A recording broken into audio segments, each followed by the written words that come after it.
Hello, good morning all.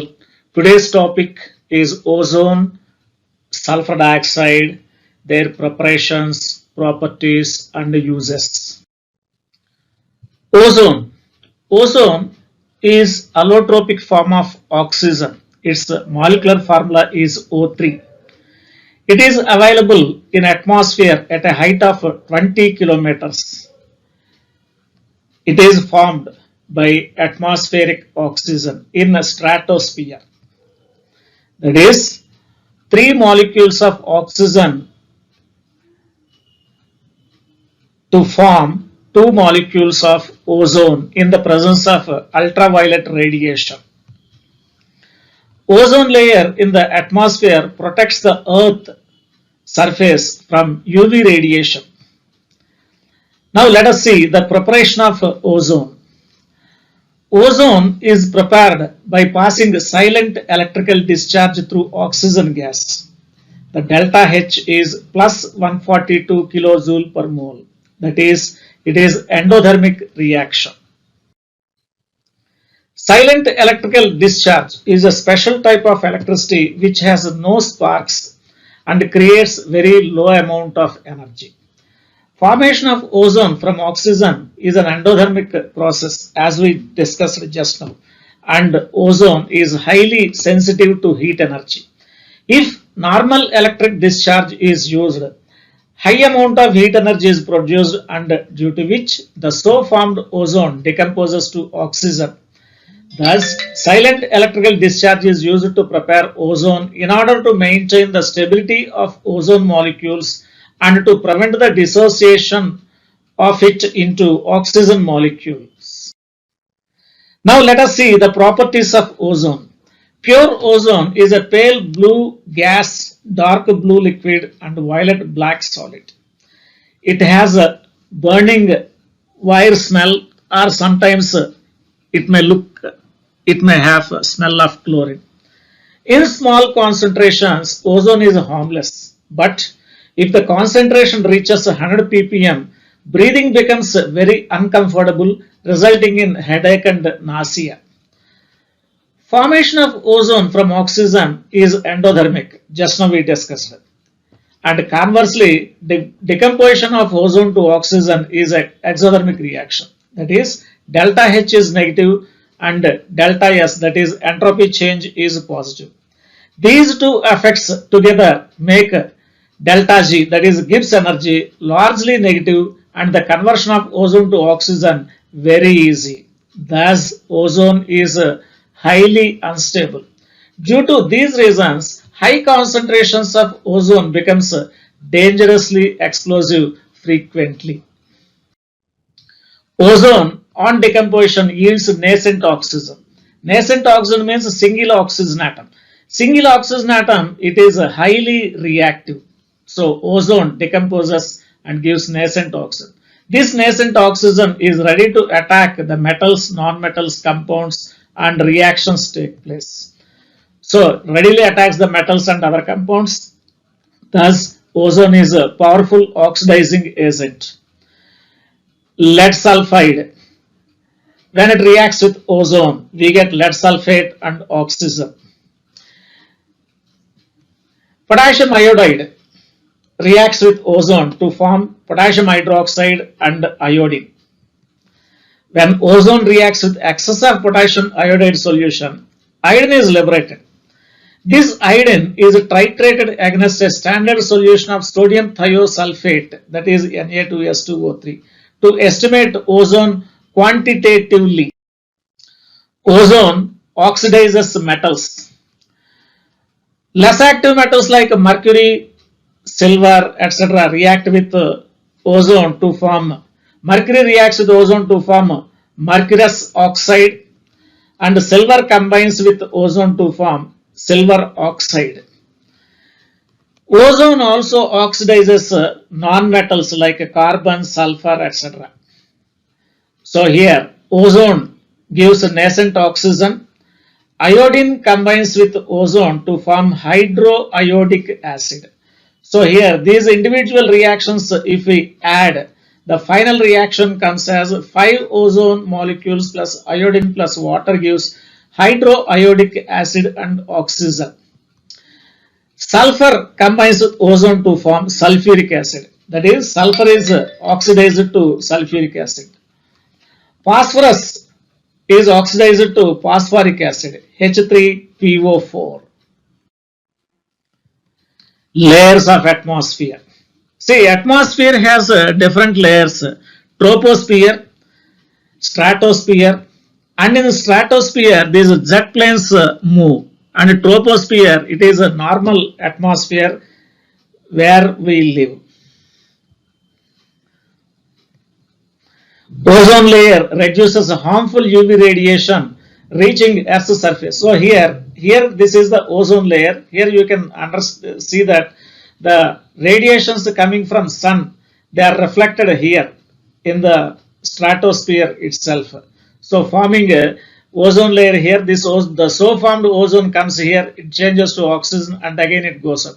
Thus the oxygen and ozone both exist in a stratosphere. Depletion of ozone layer. Nitrogen oxides, especially nitric oxide, reacts rapidly with ozone to form nitrogen dioxide. So nitric oxide combines with ozone to form nitrogen dioxide. And as we discussed just now, the supersonic jet planes move in the stratosphere where ozone layer exists.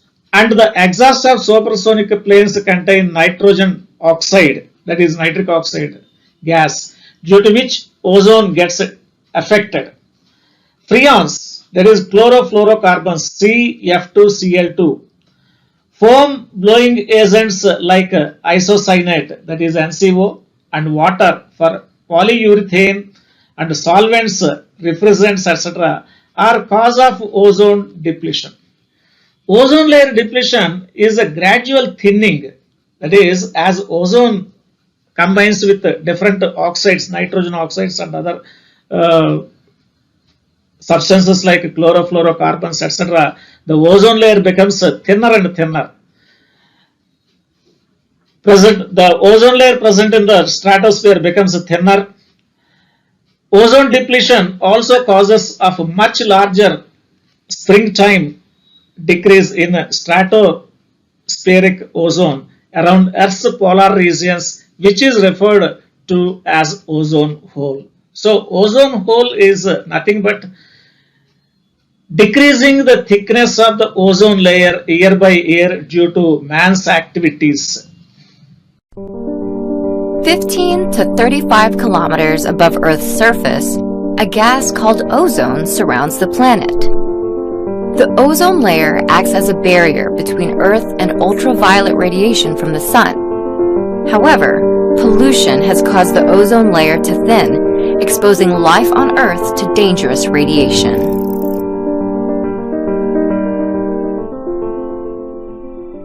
Earth's atmosphere is made up of 6 layers. The second layer, called the stratosphere, contains the ozone layer. The ozone layer is made up of a highly reactive molecule called ozone, which contains 3 oxygen atoms. Ozone is a trace gas in the atmosphere. There are only about 3 molecules for every 10 million molecules of air. But it does a very important job. The ozone layer acts as Earth's sunscreen, absorbing about 98% of damaging ultraviolet or UV light. But the ozone layer has gotten thinner. Chemicals called chlorofluorocarbons, or CFCs, are the primary culprits in ozone layer breakdown. A CFC is a molecule that contains the elements carbon, chlorine, and fluorine.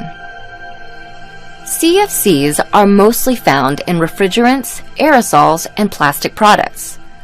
When CFCs are exposed to ultraviolet rays in the atmosphere, they break down into substances that include chlorine.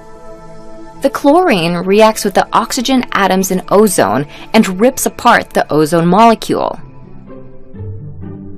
Areas of damage in the ozone layer are often called ozone holes, but that name is misleading. Ozone layer damage is more like a thin patch, with the thinnest areas near the poles.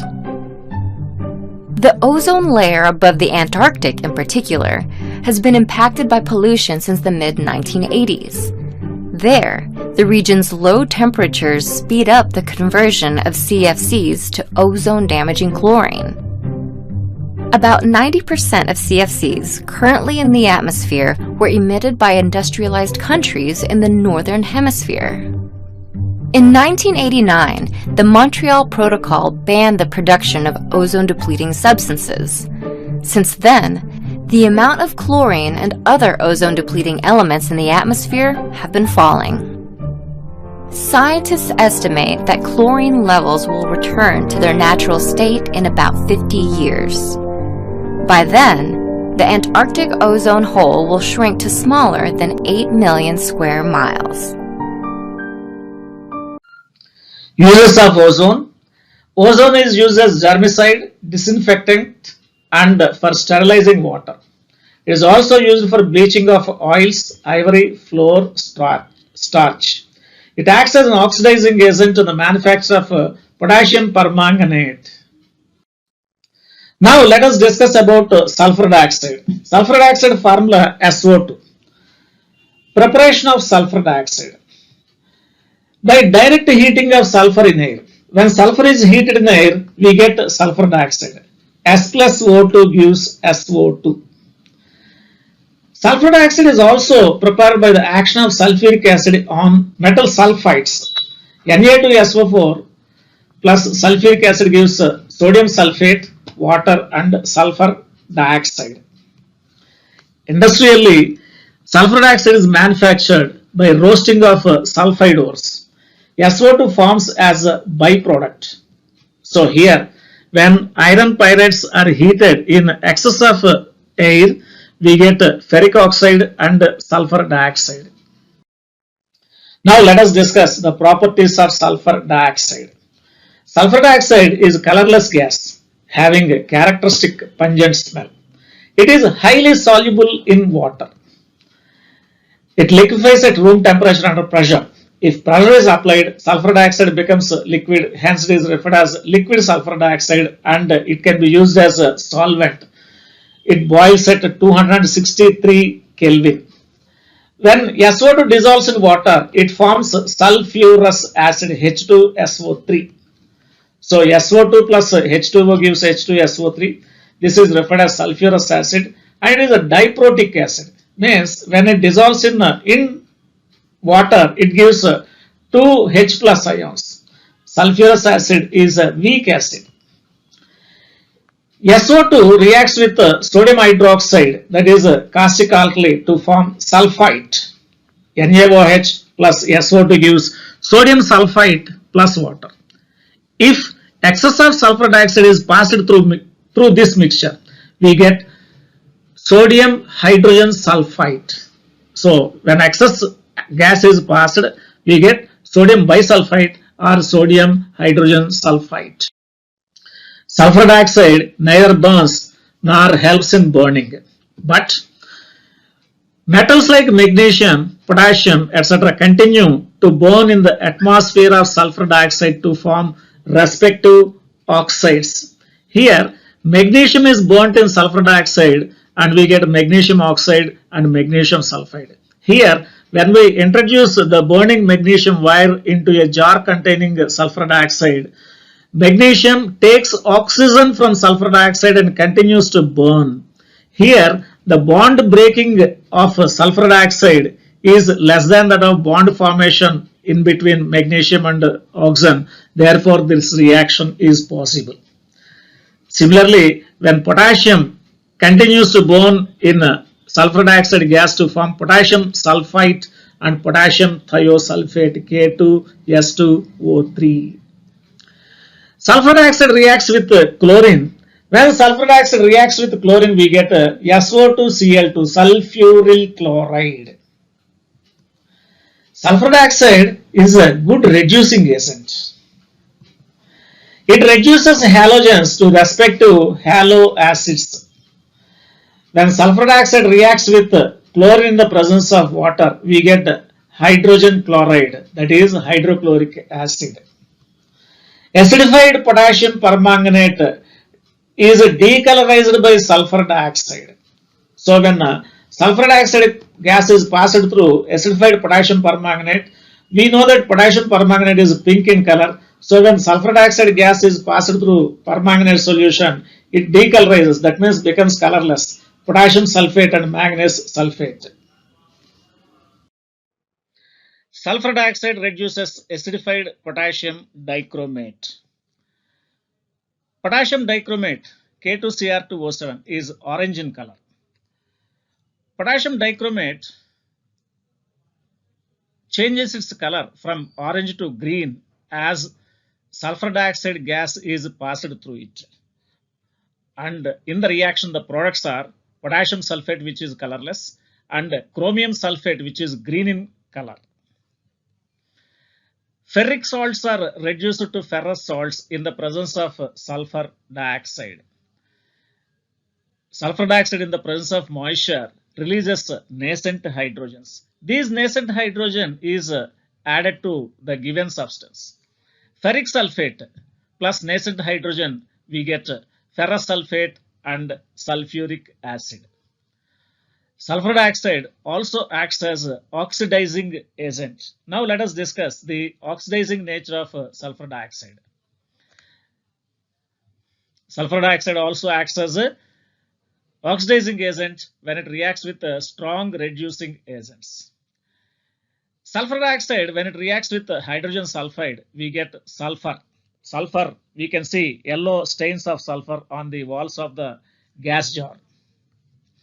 Metals are oxidized to metal oxides in the presence of sulfur dioxide. Thus, magnesium reacts with sulfur dioxide to form magnesium oxide and magnesium sulfide. Bleaching action of sulfur dioxide. Sulfur dioxide bleaches organic coloring matter by removal of oxygen content in it. When oxygen is removed, the organic coloring matter loses its color and becomes colorless. Thus, organic coloring matter plus sulfur dioxide, we get colorless matter. When the bleached product, that is colorless matter, is exposed to air, it regains its original color as it absorbs the lost oxygen from air. Now let us see a small experiment here. This is the test tube in which a red rose is kept, and of course this is a jar of sulfur dioxide and this is red rose, and in the presence of sulfur dioxide bleaching action takes place, and now the red rose loses its color. The color is lost due to bleaching action. Bleaching action of sulfur dioxide. Sulfur dioxide acts as a bleaching agent and bleaches vegetable coloring matter in the presence of moisture. You can observe here how a moist flower loses its color. The bleaching action of sulfur dioxide is due to its reducing action. The coloring pigment on exposure to sulfur dioxide gets reduced to a colorless compound. On standing in air, the colorless reduced product is reoxidized and gains the original color. Bleaching with sulfur dioxide is therefore of temporary nature. Let us conclude this topic here. Thank you.